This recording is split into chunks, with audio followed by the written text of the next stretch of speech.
Bon. Bonjour à tous. Bonjour. Je viens de rencontrer Julien. Salut. Salut.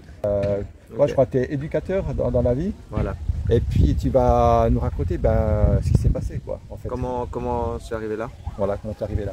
Alors moi, il faut savoir que j'ai grandi un peu dans toutes les sphères différentes. Quand j'étais jeune, ma mère, elle a d'abord fait partie d'un mouvement un peu ésotérique, puis après elle est partie dans des histoires un peu de tarot, astrologie, tout ça. Donc j'ai cru un peu à pas mal de ces choses, mais moi quand j'étais enfant je parlais avec Dieu. J'avais vraiment cette conscience que Dieu était là et je lui parlais, je disais plein de choses, mais ça s'est un peu perdu. C'est tes parents qui t'ont appris à parler avec Dieu? Non, non. Okay. Mais apparemment j'aimais bien aller avec ma grand-mère qui était catholique, j'aimais bien aller à la messe et puis l'accompagner, puis voilà, je parlais avec Dieu. Donc ça, c'est un de mes premiers souvenirs, c'est que je parlais toujours avec quelqu'un qui était là, qui était réel pour moi. Et j'avais vraiment cette relation un peu avec lui. Après avec les années ça c'est un peu disparu, et puis ma mère qui a un peu traversé tous ses croyances et tout, puis un jour elle est revenue un peu vers Jésus par des moyens qui ne sont pas forcément très orthodoxes. Mais quand j'ai entendu parler de Jésus, il y a quelque chose en moi qui disait c'est Dieu, c'est lui, à lui que je parlais quand j'étais enfant. Mais pourtant ça n'a pas vraiment changé ma vie, j'ai vécu avec ça, donc j'étais quand même attaché. Ma mère elle est revenue vers le catholicisme, j'étais attaché à ça culturellement. Je pense que je défendais souvent Jésus, enfin, c'est quelque chose quand même qui était important dans ma vie, mais je vivais rien de spécial avec Jésus ou quoi que ce soit. J'avais aucune conscience d'une histoire de relation, quoi que ce soit. Donc je vis ma vie. Il faut savoir que j'ai voyagé un peu partout, j'ai vécu en Europe, j'ai vécu dans un camping-car, tout ça. Et puis bien sûr j'ai eu plein de relations, des ruptures, et dont une rupture qui était particulièrement difficile. Et voilà, ensuite j'ai vécu des grosses dépressions, c'était très difficile. Mais voilà, je continuais quand même à parler de Dieu par là, et puis c'était quelque chose qui revenait quand même dans ma vie, mais sans que ça m'impacte plus que ça. Puis quand j'ai eu vraiment cette grosse rupture, je suis retourné dans ma famille en France. Ensuite j'ai perdu ma mère, et puis je vivais vraiment beaucoup de souffrance, de tristesse vis-à-vis de ça. Et un jour, quand ma mère est décédée, j'ai décidé vraiment de rejeter Dieu. J'ai dit à Dieu, c'est trop dur, j'arrive pas. J'aimerais faire le bien, mais j'y arrive pas. J'étais vraiment quelqu'un qui voulait faire le bien, mais je sentais en moi comme une sorte d'égoïsme, quoi. J'étais pas... Ouais, bien que je voulais faire le bien, je le faisais pas. Ouais. Et voilà, donc là, pendant un moment, ça allait mieux dans ma vie. Je me disais, bon, j'avais plus toutes les règles morales que j'étais un peu imposé vis-à-vis de la religion, vis-à-vis du catholicisme. Mais voilà, j'ai commencé à développer un peu, j'ai rencontré ma femme, on a eu un enfant, et puis j'ai commencé à un peu développer une sorte d'addiction un peu malsaine aux jeux de société. C'est-à-dire que je commençais à jouer beaucoup aux jeux de société, et je commençais à me réfugier là-dedans, et mon mariage allait de moins en moins bien. Je commençais à être très dépressif, j'avais beaucoup de problèmes, beaucoup de colère aussi. Je trouvais que voilà, au niveau de la relation avec ma femme, j'avais l'impression qu'elle ne me comprenait pas. Et puis ta femme, elle avait quoi comme religion, ta femme? Elle était bouddhiste, bouddhiste taoïste. Taoïste, elle vient de Taïwan, donc c'est un peu la religion dominante là-bas. Et puis vous vous entendiez bien alors, malgré que toi tu étais chrétien, et puis elle... Vu que j'étais chrétien, ça faisait pas vraiment partie de ma vie, c'était culturel. Ouais, moi je gardais un peu ça, j'en parlais de temps en temps, mais c'était pas quelque chose C'était chrétien de culture, faisait partie de ma vie très fortement. Donc là, ce qui s'est passé, c'est que ma vie allait de moins en moins bien. Je m'enfonçais un peu dans mes addictions. J'avais plusieurs formes d'addiction. J'étais aussi très accro à la pornographie. Il y avait plein de choses qui me suivaient toute ma vie. Puis voilà, je devenais de plus en plus colérique et dépressif, et je m'éloignais de mon foyer quelque part. Je me réfugiais dans toutes ces addictions. Et il est arrivé, pour la petite histoire, il est arrivé à un moment, je crois que c'est fin 2019, c'était la nouvelle année, pour le nouvel an. J'étais allé chez mon cousin, et puis j'avais amené des jeux et tout. Puis à un moment donné, ils ont commencé à parler de Jésus et à blasphémer très fortement. Et moi, ça m'a mis vraiment dans une colère, alors que j'avais rejeté Dieu. Ah ouais. Mais j'étais vraiment en colère, et là j'avais dit, non, vous pouvez pas parler comme ça de Jésus, il est mort pour vous. Et j'avais vraiment cette conscience, mais là j'étais vraiment très très en colère, et je pouvais pas supporter qu'on blasphème comme ça, qu'on parle de Jésus comme ça. Et je me suis engueulé avec mon cousin, je suis parti, j'ai pris mes affaires, et je me rappelle être arrivé à la voiture. Donc ça c'était ouais, la nuit du Nouvel An. J'arrive à la voiture et d'un coup, ma main se bloque, se fige, j'arrive pas à ouvrir ma porte. Ah ouais? J'arrive pas à ouvrir la porte. Et il y a une voix qui me dit non, tu retournes parler à ton cousin. Okay. Ça faisait un moment qu'on était un peu en froid, ça faisait un moment qu'on s'était pas parlé. Et tu vas te réconcilier avec lui. Puis je dis non, non, je veux pas retourner. C'est pas possible qu'il parle comme ça, enfin qu'il blasphème comme ça, tout ça. Je veux pas. Mais je sentais vraiment non, tu y vas maintenant. Là. Donc j'ai pris mes affaires, je suis retourné, je suis réconcilié avec mon cousin. Et quelque part, c'est un peu là où je sens qu'il y a eu une sorte de shift. Je pense que c'était le premier jour de l'année. Finalement, on a fait Nouvel An, c'était le dernier jour de l'année. Ouais. Et j'ai débuté l'année quelque part en défendant Dieu, en défendant la foi quelque part, alors que j'avais un peu rejeté la foi. Mais là, j'avais pris position pour Dieu pour la première fois. Okay. Et ensuite, le lendemain, je pense que c'était le lendemain, je ne suis pas sûr à 100%, mais j'ai eu une vision éveillée. J'ai vu comme les ténèbres couvrir la terre. Comme c'était début 2020. Et tout à coup, j'ai eu la conscience, j'ai eu cette pensée, il faut que je revienne à Christ. Il faut qu'on revienne à Christ parce que on va vivre des moments difficiles. J'ai même appelé ma soeur pour en parler. J'ai dit ouais, il faut qu'on revienne à Christ. Cette année va être dure, il va se passer des choses très difficiles et il faut qu'on puisse, il faut qu'on revienne à lui. Ouais. Bon, j'ai mis ça un peu de côté. Puis là, en même temps que je faisais ça, ma femme elle est partie à Taïwan. Elle était à Taïwan à ce moment-là pendant un mois et moi j'étais là donc je faisais ma méditation. Je brisais des liens, je coupais des liens, je faisais tous des trucs hyper New Agey, tout en pensant que c'était pas New Agey parce que moi j'étais très méfiant, j'aimais pas tous ces trucs genre Reiki, tous les trucs de résonance, tout ça, j'étais toujours très distant. Mais là j'avais l'impression que c'est bien, j'aime bien, c'est la méditation, ça m'apaisait, j'avais le sentiment que c'était cool quoi. Mais en même temps, ben voilà, je faisais tout ça et là je pense que Dieu, ben comme j'avais commencé l'année déjà par prendre position, ben là il a décidé qu'il allait enfin, je sens qu'il est venu me chercher. Alors, quand j'étais en ville, il a mis sur mon chemin des gens qui distribuaient des Bibles. Moi, je suis allé leur parler. Et puis ils m'ont demandé si je voulais être en contact avec eux, être en contact avec d'autres chrétiens. Comme ça, j'ai dit, pourquoi pas hein. Moi, j'étais assez ouvert à ça.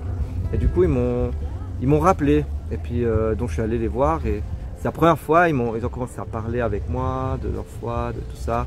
Puis moi, je les voyais. Puis je disais, mais c'est pas possible. Ils disaient que ils se préservaient pour le mariage, enfin, j'avais compris plein de choses, puis ils étaient là, qu'ils vivaient un peu une vie sans péché. Finalement, que voilà, comment sanctifié, enfin ils avaient une vie de sanctification, puis moi j'étais là, mais c'est bizarre, on peut pas être comme ça, moi je croyais pas. Tu connaissais pas quoi? Non, je connaissais pas, et puis j'étais là.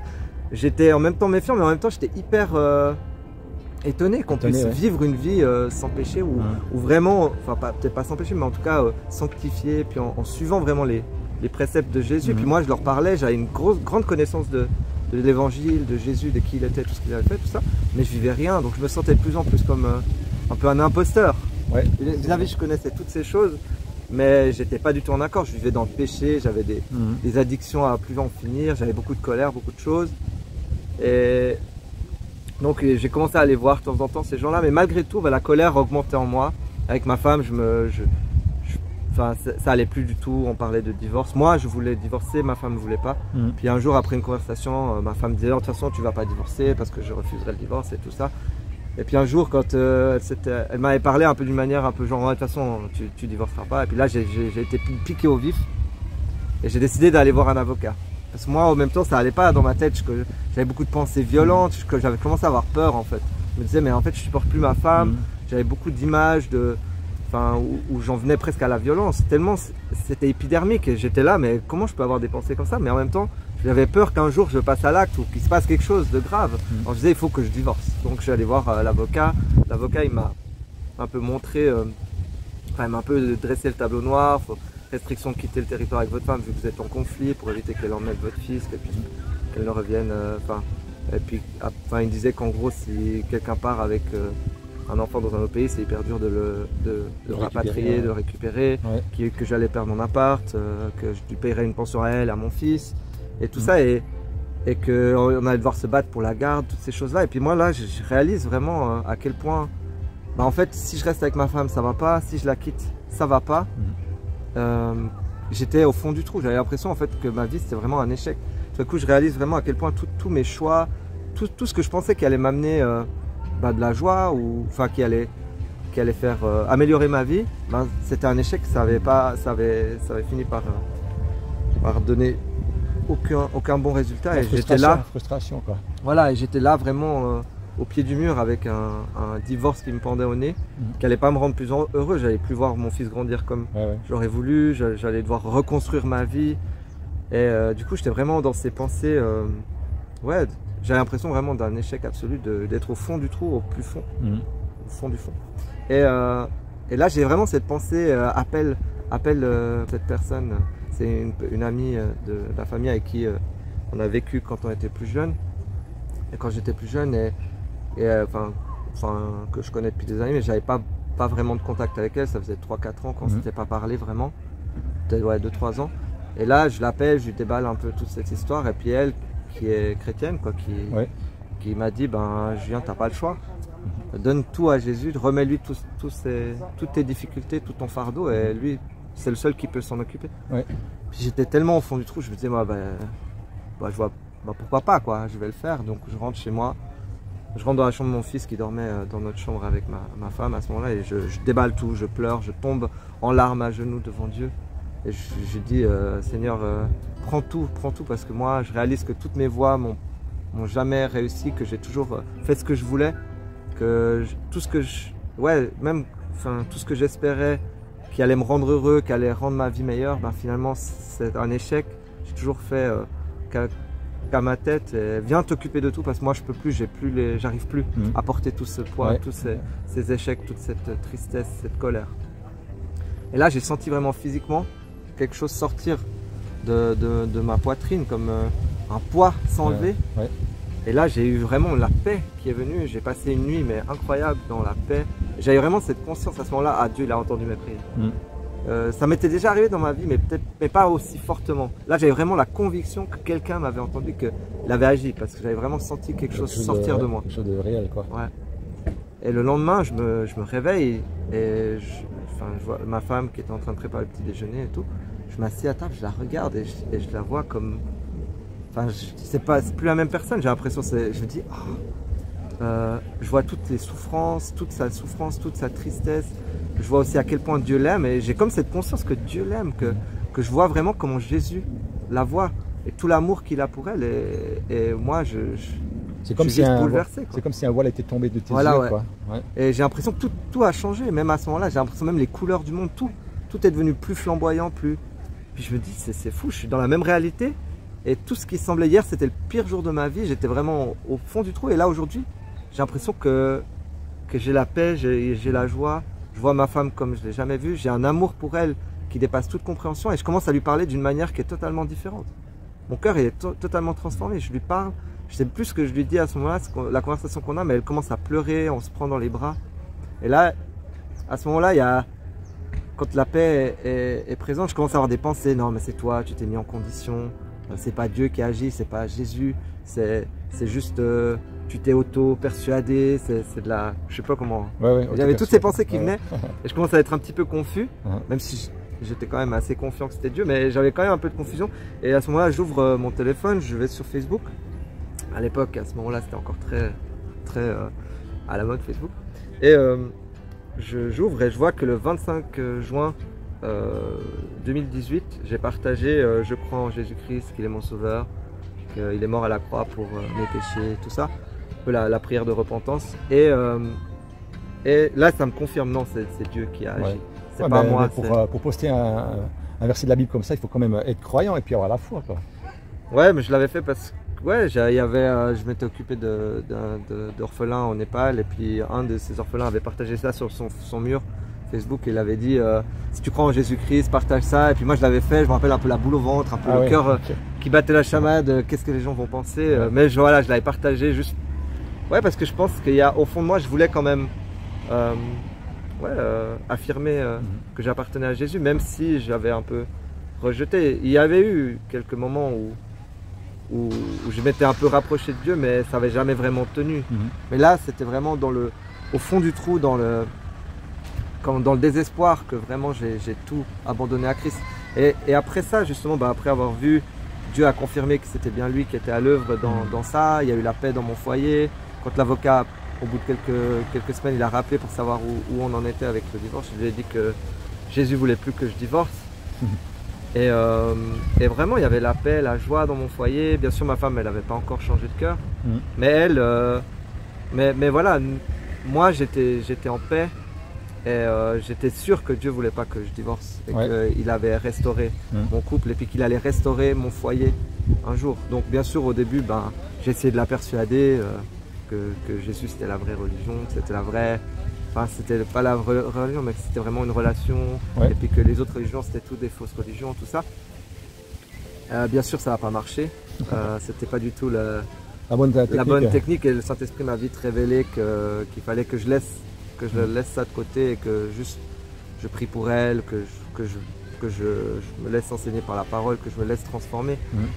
Et au fur et à mesure que ben, j'ai vraiment vécu beaucoup de choses avec le Seigneur. Il m'a brisé toutes mes forteresses, parce que j'avais beaucoup de religiosité en moi. Et du coup, Tu t'es fait baptiser? Ouais, je me suis fait baptiser. Bah, c'était en plein Covid.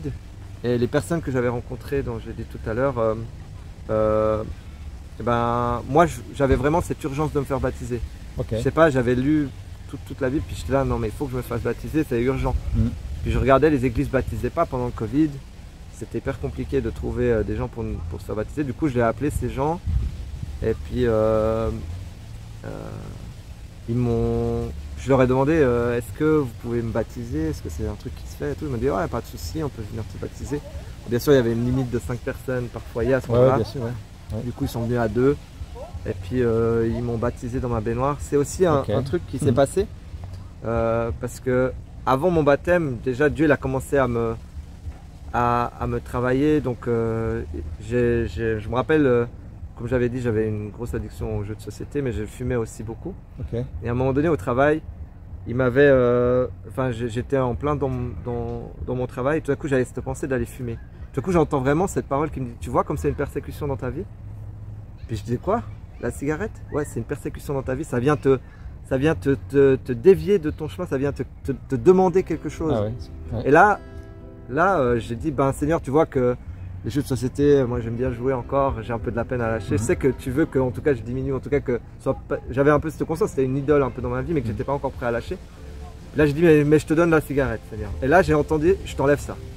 Et je me rappelle, j'étais avec un de mes résidents ce jour-là, et j'ai dit, aujourd'hui, j'avais une dernière cigarette, que je roulais des cigarettes, donc c'était des miettes. J'ai dit, cette cigarette, c'est la dernière de ma vie. Je l'ai fumée. Et après cette cigarette, j'ai jamais eu envie de fumer de cigarette de ma vie. Et j'étais plus un fumeur. Aujourd'hui, je vois les gens fumer, ça ne me demande rien. J'ai jamais eu d'effort à faire, alors que j'avais essayé plein de fois d'arrêter. Et ouais, je suis plus un fumeur. Pareil pour la pornographie, pour toutes ces choses-là. Pendant des années, je m'étais battu, j'étais dépendant de ça, je pouvais rien. Et du jour au lendemain, Dieu m'a enlevé ça. Il m'a aussi montré comment éviter. J'ai enlevé tous les réseaux sociaux, tous les trucs qui m'amenaient au péché. Parce que j'ai réalisé que c'était vraiment juste quelques petites images qui créaient un besoin de plus en plus grand jusqu'à céder à la tentation. T'as mis des barrières. Voilà, mais vraiment, Dieu m'a amené des vidéos, des enseignements, juste quelques petites vidéos par-ci par-là. Et je savais qu'à chaque fois, Dieu me parlait, il me disait, voilà, ça c'est comme ça que tu vas grandir. Et vraiment, le baptême, c'était le point final.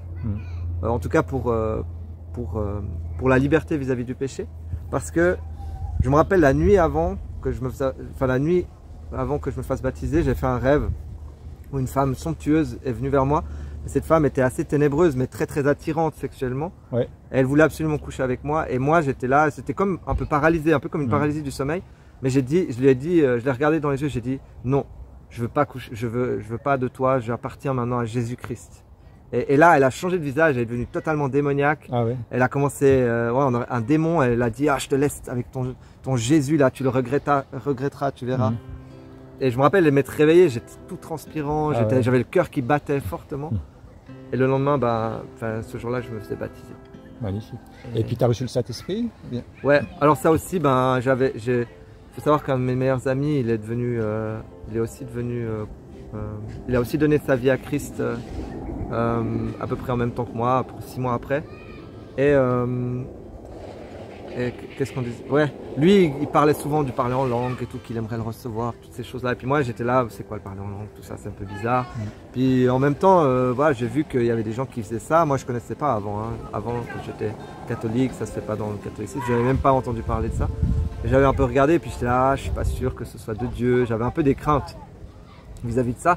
Mais moi, je disais à mon pote, ah non, mais ouais, c'est cool le parler en langue, mais moi je crois pas qu'on en a besoin, c'est pas utile. Enfin, genre, moi j'en ai pas besoin en tout cas. Voilà. Ouais. C'est un peu ça, comme ça que je me défendais un petit peu de ça. Et puis un jour, une petite histoire encore assez particulière, j'étais au travail, moi j'étais très actif. Hein. Tout de suite, dès que j'ai rencontré, je me rappelle le jour même où Dieu a changé mon cœur, j'ai commencé à parler à tout le monde. Okay. Parce que tout d'un coup, c'était plus Jésus une religion, c'était Jésus, il est réel, c'est une relation. Il fallait que les gens ils sachent qu'ils peuvent avoir une relation avec Dieu. Ouais. Alors je parlais à tout le monde à mon travail, bien sûr, je me suis vite rendu compte que les gens ils n'allaient pas recevoir ça aussi facilement que ça. Mais moi j'étais en feu, quoi. Il fallait que tout le monde sache qu'au moins que Dieu, il fallait juste s'abandonner à lui, enfin, lui amener tout. Enfin voilà, je sais pas. Ouais, tu venais d'expérimenter quelque chose et tu voulais leur partager ça, quoi. Voilà, j'avais envie qu'eux aussi puissent rencontrer Christ. Ouais.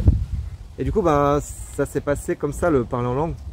Donc je disais ça, que c'était pas très utile. Et je me rappelle, le jour avant, j'étais au travail et il y avait un sataniste. On va le dire comme ça, c'était quelqu'un qui se proclamait sataniste. Ouais. Et j'ai eu un peu un moment, un débat avec lui. Et à un moment donné, j'ai commencé à avoir autorité. J'ai commencé à parler avec autorité. Et je proclamais la parole, l'évangile. Et lui, il commençait à s'agiter dans tous les sens. Puis il s'agitait comme ça. Et puis il faisait « Oui, amen, c'est vrai ce que Julien a dit, c'est vrai, c'est la vérité. » Okay. Puis mais il était tout bizarre. Même mes collègues, ils le regardaient. Ils disaient « Pourquoi il s'agite comme ça ?» Il était vraiment... Même moi, j'étais choqué. Quoi. Ouais. J'étais choqué parce que c'est comme un pantin désarticulé. Puis il disait « Amen, amen, ouais. C'est vrai, ma grand-mère, elle lui a dit. Puis c'est la vérité. » Enfin, je sais pas, il balançait plein de choses. Ouais. Et c'était un peu la fin de mon travail, de ma journée. Et je me rappelle, au moment où je rentre dans l'ascenseur, tout à coup, alors que j'étais rempli du Saint-Esprit à ce moment-là, enfin je sais pas si c'est le Saint-Esprit, mais ouais, j'étais rempli de feu pour le Seigneur. Et je rentre dans l'ascenseur et tout à coup, les ténèbres, plus rien, j'ai comme coupé de Dieu. Hein. Okay. J'avais vraiment un sentiment que que Dieu n'existait plus. Je savais qu'il existait, mais c'est comme si j'étais coupé de la foi, coupé de sa présence, C'était un sentiment absolument horrible. Okay. Et je rentre dans ma voiture et je dis à Dieu, je dis, Seigneur, là, je sais pas ce qui m'arrive, c'est comme si tu n'existais pas, c'est comme si les ténèbres m'enveloppaient, mais je vais continuer à te louer malgré tout. Même si je ressens pas de foi, même si je ressens rien, je vais continuer à t'adorer et te louer, mais il faut que tu me donnes quelque chose pour tenir. Parce que si ça dure trop longtemps comme ça, je pourrais pas. Okay. Et je me rappelle le lendemain, c'était encore comme ça, j'étais dans les ténèbres, j'étais vraiment bizarre, c'était très étrange. C'était tout d'un coup, j'étais coupé de Dieu. Et je me rappelle, j'ai regardé une vidéo d'un enseignement de quelqu'un sur parler en langue, et tout d'un coup, j'ai la conviction.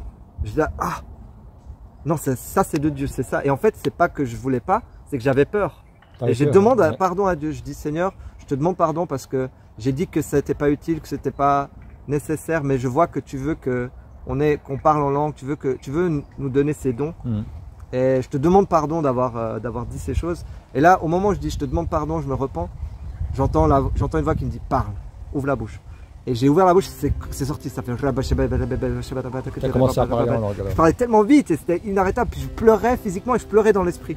Alors pour expliquer, le parler en langue c'est un don spirituel alors. Voilà, c'est un don spirituel. Et Dieu il donne.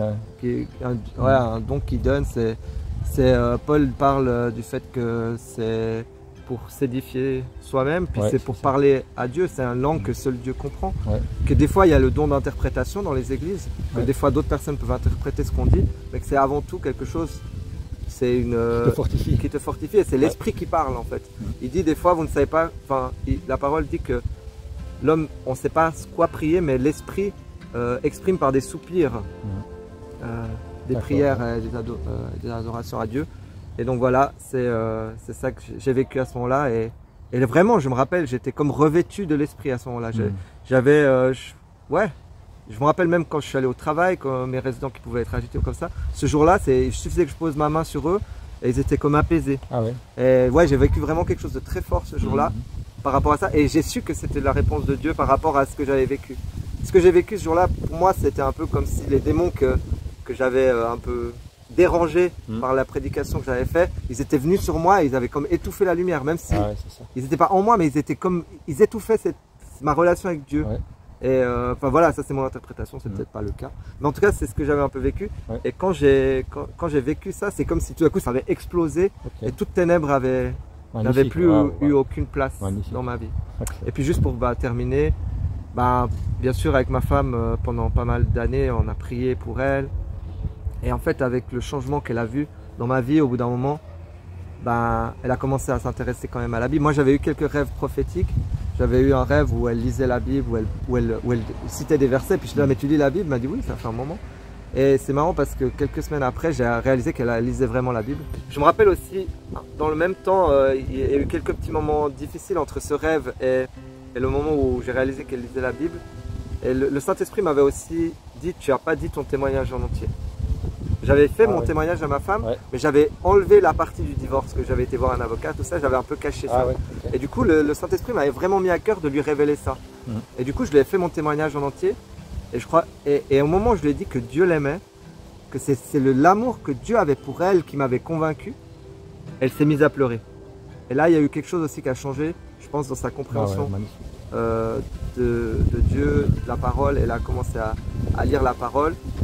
Et malgré tout, il y avait eu quand même encore quelques discordes. Et je me rappelle encore de cette prière où je dis à Dieu, Seigneur, je sais que je connais tes promesses, j'ai confiance en toi, mais là, j'ai besoin de voir quelque chose. J'ai besoin qu'il y ait juste que je vois qu'il y a un changement, qu'il y a une progression, qu'elle s'approche de toi. Et là, le lendemain, c'est là où j'ai réalisé qu'elle lisait la Bible, qu'elle a commencé à me poser des questions, que j'ai vu le changement vraiment opérer. Et là, de fil en aiguille, au bout de quelques mois, elle était clairement convaincue de la parole de Dieu, était convaincue de toutes ces choses. Et un jour, elle vient vers moi, elle dit, c'est quand que tu me baptises? Est-ce qu'on peut se faire baptiser? Enfin, elle me posait des questions de pourquoi on doit se faire baptiser, est-ce qu'il faut être parfait aussi ou comme ça, ou est-ce qu'il faut quelque chose de spécial pour être baptisé? Puis tout d'un coup, un jour, elle vient et puis elle me dit, alors tu baptises quand? Et puis c'est là que j'ai dit, j'ai appelé une personne et puis on pouvait la baptiser le lendemain ou 2 jours après. Et voilà, on a baptisé.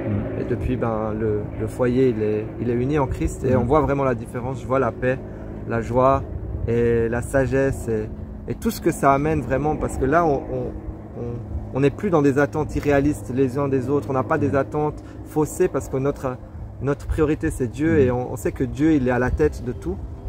Et il a ordonné les choses d'une certaine manière et en fait, elle s'est équilibrée, moi aussi. On a pu prendre la juste place sans que personne cherche à prendre la place de l'autre, sans qu'il y en ait un qui se sente floué ou dominé sur l'autre, mais chacun a pris sa place et Dieu est vraiment au centre de cette relation. Donc si je comprends bien, pour toi, en fait, tu croyais vraiment que ta femme allait se convertir aussi à Jésus-Christ. En fait, c'est la promesse que l'apôtre Paul il avait dit à un prisonnier, il a dit, toi et ta maison, croyez, si vous croyez en Jésus, toute ta famille sera sauvée. En fait, ça s'est réalisé pour toi. Ça m'avait marqué. Moi, j'étais convaincu de cette promesse. En fait, j'étais sûr, assez rapidement, dès que j'ai commencé à lire la parole, qu'elle allait venir à Christ. Mais c'était vraiment à moi d'être patient, à moi de montrer aussi l'exemple par mon attitude, à me laisser transformer par Christ, à vraiment avoir cette compassion, cette douceur. Je me rappelle même à des moments, j'ai ressenti, à un moment donné, j'étais un peu frustré, et puis ça allait pas trop avec ma femme. Et je me rappelle, j'étais dos à dos avec elle au lit. On était couchés comme ça, et puis tout d'un coup, j'entends vraiment cet esprit qui m'a dit, qu'est-ce que tu fais? Puis j'ai dit, quoi je fais? Tu prends ta femme dans tes bras. Puis j'ai dit, non, je n'ai pas envie. Et puis j'ai dit, mais. Puis il me dit, tu crois que je te donne le choix? Je t'ai dit, tu dois aimer ta femme. Puis là, je me rappelle, je me suis fait un peu violence, je l'ai pris dans mes bras, et il y a vraiment une paix, il y a quelque chose qui s'est passé aussi au niveau d'elle, parce qu'elle aussi, elle était. Enfin voilà, on était les deux un peu comme en froid comme ça.